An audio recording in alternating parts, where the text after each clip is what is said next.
Hey guys, Geoffrey here. In this video, I'm going to show you, the key mistakes that I think people make when their partner asks for divorce or separation. And I'm also going to show you what you can ultimately do to start to regain that trust and start to change your partner's mind again without any manipulation or trickery. And be sure to stick around to the very end of this video because these are principles that are never ever talked about in any other videos, by any other professionals really. But it's a shame because these principles are going to be very, very crucial. And usually it's only when my clients really get this, really understand this principle, that they really start to get really good results despite being in very hopeless situations in the relationship as well. And for those of you who are new to this channel, my name is Geoffrey and I help men in long-term relationships or in marriages with the right skills and with the right knowledge to be able to design a thriving relationship for yourself. So if you want more content on this topic, then click the subscribe button and also click the bell button as well to be notified when I post new videos every single week. And before we begin, I also want to let you know that the free masterclass that we have on the 5 proven steps to rebuilding your relationship from the ground up is still open. So if you want to join that masterclass or even apply for the Relationships Rebel program, then be sure to stick around till the very end of this video for the announcement on how you can join that masterclass. So I want to start this video by telling you the 3 key principles of what it means to build trust.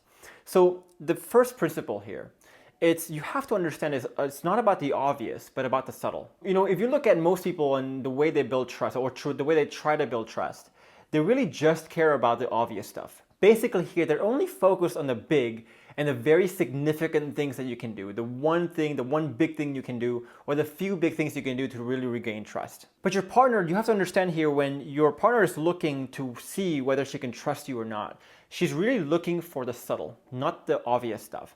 So she's looking at the small little choice of words that you use, the subtle micro expressions that you have, and the micro tones in your voice, the rhythm in the way you speak, the rhythm in your voice. And so to summarize his first principle here, you have to understand that you cannot hide this. You cannot hide the subtle under the very big and significant moments. It doesn't matter how many big and significant moments you get right. It's the subtle things that really, really matter at the end of the day. And you have to also understand here that the subtle is not something you can fake. Because, for example, your micro expressions, your micro tones, is not something that you can just fake and learn overnight. And she knows that the subtle things that you do says everything about where you are right now. Now, the second point here is closely related to the first point, and it's really not about the high points, but about the low points. So we often say, if you've been following me for a while, we often say that it's not about the 99 things you do right, but about the one thing you get wrong. And so why is this? We talked about this in 2 videos ago, I believe. And we said basically that, when you look at people who have good habits versus people who have bad habits in life, they do the exact same things when things are easy. When there's no temptations present, when they're not tired, when things are just flowing nicely. People with good habits and bad habits do the exact same things. The key difference lies when things are difficult, when they're tired, when there's temptations present, when things are conflict ridden. Those are the times when people with good habits and bad habits start to really differ, really have this chasm between what they do. So subconsciously, we all know here that who you really are not what you do often when things are easy, when things are flowing nicely. But really who you are is often defined by what you do when things are really difficult. That's when your real habits, your real self will really show. A lot of men, for example, they think that if I do a lot of things right, if I do more things right than wrong, then I'm okay. But really, it's not about the high things you do, but about the low points you have. What do you do during those low points? And it doesn't matter if it's 1 low point or 2 low points, but the couple of low points that you have and what you do there will really determine whether your partner can really feel that trust and safety for you or not. And this might sound a bit harsh and this might sound a bit mean, and we can feel angry at our partner all we want, but really at the end of the day, this is human nature and we do this ourselves as well. For example, think about a moment when someone just keeps breaking their promises to you over and over and over again. At that point when you have that confirmation bias about what they are, they're a promise breaker. It's often not about the number of times they keep their promise, but the one time they break their promise is the one that you remember, is the one that means a lot to you, because that's the one that confirms your confirmation bias, your existing confirmation bias about them. So again here, we are free to ignore reality. In this case, the reality is that this is how human nature works, but we cannot ignore the consequences of ignoring reality. And again here, just like the first point, the high points are always easy to fake. But the low points, what you do in the low points is going to be really, really hard to fake. And the fact that it's hard to fake is why the low points matter a lot. Now, point number 3, the principle number 3 is that it's not about accuracy, but about precision.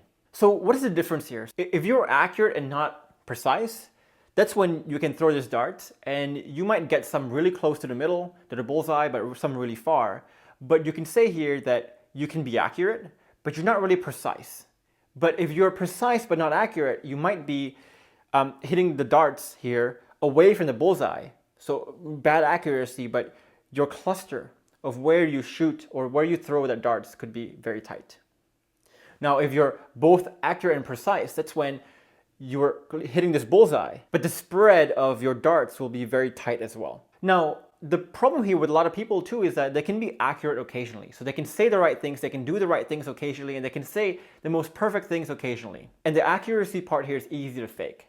But rarely can people be accurate and precise at the same time. And being accurate and precise is going to be really, really hard to fake. So that's the 3 key principles that you need when you want to build safety and trust. Now, I want to move on to the second point here, which is the common pitfall that I see people falling into when their partner asks for divorce and/or separation. And I'm going to connect the 2 points that we talked about here as well, how this common pitfall relates to the previous point about the 3 principles that we talked about. Now, the first thing I want to say here is the thing that people fall into is what we call the urgency illusion in our program. And the urgency illusion is simply that you're thinking that that because things are dire, you need to take shortcuts. You cannot just follow a proven process. You need to start to make something big happen now. If you don't make something big happen now, you're screwed. You know, a lot of people tell me, for example, when they're on the brink of a divorce or a separation, and I tell them, for example, you gotta take some time to grow your mindset. You gotta take some time to grow your frameworks. And they would tell me things like, dude, I don't have time for that. I need to tell her the perfect thing now. I need to say the perfect thing now. I need to say the right things now. Tell me what to do now so I can create good results right now. I only have 2 weeks before she files for divorce. I need to make something happen fast. We'll discuss why this is nonsensical in just a bit, but the second pitfall that people fall into is what we call the importance illusion. And again, this is closely related to the first one in that this is the thought that you need to say something massive right now. That this relationship or this family that you've built is way too important for you to lose this. But here's something that we have to understand when we talk about the urgency illusion or the importance illusion, in that, your situation, no matter how unique or different you think it is really not that different or unique from the hundreds of people, close to 1,000 people that we have in the program right now. And you have to understand here that no one seeks my help until the situation is very dire and their situation is very important. So you have to understand that everyone's situation is dire and very important. So yours is not that unique at all. And you also have to see here that when we look at our client set, the people who fail and continue this cycle of failures and never get out of it are the people who fall for this urgency illusion and the importance illusions. While the successful ones are able to recognize this, recognize that these are just illusions, and they can undo this and they can start to actually play out the right things, the right processes to grow themselves in the right ways to actually get results in the long term. And this again happens in any discourse, in that if you look at any successful people, they're always the most patient ones. They're not the ones who are frantic, who are panicking because they're tricked by this urgency or importance illusion. Now, we need to understand why this happens, why the urgency or the importance illusion really wreaks havoc on your growth, on actually getting you the results that you're actually looking for. So the first thing we need to understand here is that when you have the importance or urgency illusion, that yields to the growth of neediness. That's how neediness grows, because you need a certain outcome to happen, because it is so important. You need it to happen. And not only do you need it to happen, you need it to happen now as well. But you must understand that it's impossible to build trust and safety when you're actually needy, because needy people are manipulative. They're tricky because they're willing to say anything they need to say to get the outcome that they need. So case in point here, right? A lot of you watching this may be willing to just find any short-term tricks that you need to get your wife back. You are willing to do and say anything that people tell you to do just to get your wife back. You're willing to make all the promises you need to make and without actually having the real changes behind it, because you're simply wanting to get your wife back right now. I mean, you're willing to lie, cheat, and steal to get the outcome that you want. Again, because you're needy. And again, you're needy because you think it's so urgent and so important. Now, the other reason why needy people rarely get good results here is what we call the hunter's curse. And so if you've been watching my videos for a while, you will know this dichotomy between being a hunter and also being a farmer as well. So let's dive deeper into that. Let's talk about what is a hunter. A hunter is someone basically who is driven by only the short term. So you're controlled by this urgency and importance illusion. You're really driven by survival here. And because you're driven by survival, you can only see that immediate short term. And when I say short term, you can only see the immediate like couple of weeks, maybe a month at most, but you cannot see past 3 months, 6 months, a year, 2 years, and so on. And so because they're driven by the survival mode and this immediate need, hunters are going to be naturally desperate. They're going to be naturally needy. And because they're driven by the short term, they're always going to be focused on the tactics, but never about the principles. So they'll always ask questions like, tell me what I need to say or do now. I want to know what I can say or do now to convince my wife now. But they don't have the patience to actually learn the fundamentals and the principles that last, the principles that can affect the subtle, the principles that can allow you to prevent the low points from being bad, the principles that can allow you to not only be accurate but also precise as well. They don't care about these principles because they're too impatient to do so. Why learn the principles when they're facing a very dire and very important thing now? And because they can only understand this tactics, this one-use tactics, they can only apply to this one particular scenario, they never understand the principles that can actually yield different hundreds of tactics and clarity on hundreds of different tactics. And so what happens here is that when you don't understand the principles, you're going to always be caught off guard by new events, by difficult events, by unique events. And when you're caught off guard by these unique events, you're always going to be looking for those new tactics over and over and over again. And this cycle just never stops. And you can also see this with people who think their situation is really unique or really special or really different. For example, if I were to share with you a client story of how someone overcame porn addiction, right? Someone might say, oh, what about, can you help with alcohol addiction? Well, if you're relying on the tactics of how to get rid of addiction, then yeah, what the tactics that apply to porn addiction may not apply to alcohol addiction. But if you understand the principles behind addiction, how addiction starts, with the mechanics of addiction in your mind, how to get over addiction, then it doesn't matter what addiction you have, whether it's alcohol, porn, sex, anything else, drugs. You can start to get rid of the addiction when you understand the right principles. So while your situation may be unique in terms of what it looks like on the surface, if you understand the principles, you have to understand that nothing is really unique. The same diagnosis, the same treatments apply no matter what your situation is. But that's only when you understand the principles. So hunters, because they don't understand the principles, they're always finding themselves blindsided, lost, clueless on what they need to do right now. And because they're often blindsided by all these different events and new events and unique events, which will happen, then the hunter's life is consistently about putting out fires. So usually what happens, something bad happens, they sense a fire happening, then they go outside to look at for advice. And they hunt, they frantically go about until they get the right advice they want. And they frantically try multiple things at once. They find one that stick. They kind of like, okay, fire's put out. They calm down. Then the next thing happens again. And they repeat the same cycle over and over and over again. And they're constantly living this frantic, putting out fires life. And because they're driven by the survival nature, the illusion of importance and urgency, their motivation is going to keep swinging quite wildly here. And they're always going to be unreliable, where their motivation is really tied to their outcome, tied to whether they can find a tactic or not, tied to whether the problem is bad or not. And you can see these people feeling very motivated one day, but feeling very demotivated the next day, then feeling very motivated 2 hours later, then 1 hour later feeling very demotivated. I mean, this up and down swings of motivation is so crazy. And it's impossible here to be subtle, to pay attention to your low points, to pay attention to being accurate and precise when your motivation is swinging wildly like this. And so we have to understand here also why hunters never ever win. Because it really takes a while to find the right daily practices, the right daily routines, the right daily things you can do to program yourself so that you can be consistent with the subtle. You're no longer showing the small bad microtones that you need to not show. It takes a while to also have the high points, but also prevent the toxic stuff that you do during the low points. And it takes a while to learn how to be both accurate and also precise as well. But the weakness of the hunters is that hunters are desperate, hunters are confused, they're unreliable, they're frantic, and they're often blindsided. And when you're all these traits, it's impossible to generate any kind of motivation, lasting momentum for you to actually grow these skills yourself. And so if you look at hunters, the reason why they stay stuck in the cycle of failures is because they can never program themselves to control the subtle. Because again, the subtle is something you can't fake. They can never program themselves to avoid the toxic stuff they do in the low points. And they can never program themselves to allow themselves to be accurate and also precise at the same time. Because remember again that none of those things are something that you can fake. The subtle, precision, And also what you do in the low points are some things that you cannot fake. You have to have it programmed inside you. So if you understand that being a hunter is actually a bad thing, then how do we actually become a better farmer in our life? So here I want to differentiate between the farmers and the hunters process and what they look like. So understand that, in the channel we talk about processes a lot. You just got to follow the process, follow the process, follow the process, but not all processes are built the same. So to visualize this, I'm going to divide processes into 4 different quartiles. This line is basically about importance. This line is about urgency. So you can divide this into Q1, 2, 3, and 4. With Q3 and 4 being the not important stuff. We can just take that out.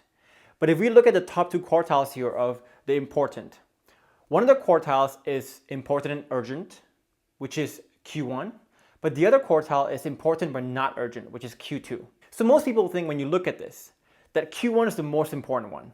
That the ones that are important and urgent are the ones we need to focus on. We need to hone in on, we need to double down on, we need to spend the most of our time on. But Q1 here, as we shall see later, is really the hunter's processes. Because if your life is really just focused on just Q1, every day you're putting out fires, then that means that a bunch of systems, a bunch of things in your life are actually broken. And so often the reason why we have too much Q1 here, where we live our lives constantly putting out fires in panic mode and frantic mode, and we have to be a hunter here, is because we don't have enough of these Q2 processes, the farmer's processes, like building systems to prevent the Q1s in the first place. So the important thing to note here is that the crucial things to do are actually not the ones that are important and urgent, Q1, but the ones that are important but not always urgent. To give you a few examples of this, going to the gym. It's important, yes, but it's not urgent. It's never urgent to go to the gym. It's a Q2, but this Q2 is meant to prevent illnesses, which would create a Q1. Fixing systems and protocols at work, for example, or in your household. It's important. It has to do with the goal, but it's never urgent. But you fixing your systems and you finding systems is important. The Q2 here is important to prevent broken things, to prevent fires and mistakes at work, which would create a Q1. In the context of a relationship, when you start to build the 3 layers, build your understanding of the frameworks, understand the first principles, understand the mindsets, understand the identity shifting. These are important, yes, but not urgent. It's not, you don't have to do it now, but you do this so that you can prevent the destruction of the relationship, which would be a Q1 problem. So you have to understand here that none of the Q2 stuff really ever seems urgent, but the Q2 stuff are actually the most crucial and the actual things you need to grow your life, to grow your relationship, to grow your business, to grow your career and make progress. So focusing on Q1 here for a lot of people feels good. It feels like you are running around and you're fixing stuff, you're making yourself useful, you're putting out fires, you feel amazing. But you're not actually making any progress. All you're doing is just running around in circles, putting out the same fires over and over and over again. Right? What really matters here is what Q2 is. Q2 is the farmer's process, Q1 is the hunter's process. So a lot of you may be looking at this and thinking, okay, Jeff, this seems really slow. Like, again, this is both important and urgent. I need to put out this fire. So to understand this one and why the importance and urgency illusions are just illusions, let's take you back 1 year ago or even 6 months ago, when you sensed first that your relationship was breaking down and you started to look for tactics, you started to look for shortcuts, you didn't want to learn the principles to actually start to turn your relationship around. All you care about was learning about the tactics, the short-term stuff to get you out of that woods right then and there. You say the right things, you put out that fire, then a month later you realize that the fire is still there. And a month later, the same thing. And so over this time here, you're continuously using your importance and urgency illusion to prevent you from actually learning the right principles you need to get the results that you want. You're always controlled by the same urgency illusion and the importance illusion that continues to get you to seek shortcuts. And so you've been living from shortcut to shortcut to shortcut, and now you're in the present moment when nothing has really progressed. And in this moment, you're faced with the same dilemma.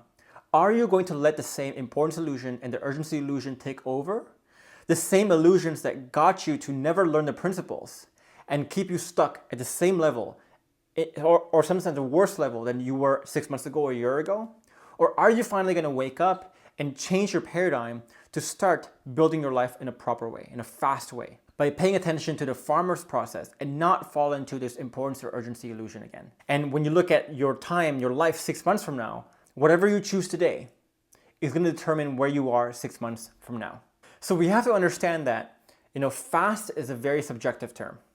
For you right now, putting out fires, frantically running around in circles may seem like you're moving fast, but in reality, you're just running around in circles. You're not moving anywhere. You're not progressing anywhere.